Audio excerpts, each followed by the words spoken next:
Bitcoin is still trying to hold right here, and generally the rally for Bitcoin ends with some kind of climatic behavior, climatic volume, and we still do not see this. Instead, we are holding around this moving average with the spring pattern right here, and now we are trying to hold above this level of resistance, short-term resistance. So there is still a potential to have a pattern like this, and maybe a last push to the upside toward still possible.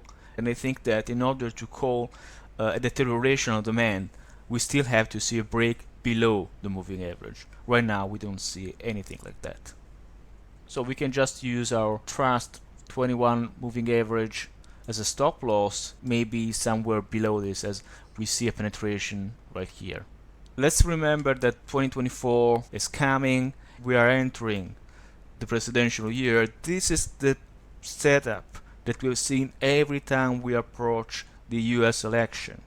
I'm applying here the 10 period moving average on a monthly chart. And what do you see? In the first stage of the bull run, we cross this moving average right here, right here, right here, and so on, while the breakout of the highs generally occurs very close to the presidential election, while the stock market generally tend to have some kind of short-term correction because investors are still on the sidelines waiting for the result of the election. In the first breakout, election, second breakout, close to the election, third breakout, close to the election.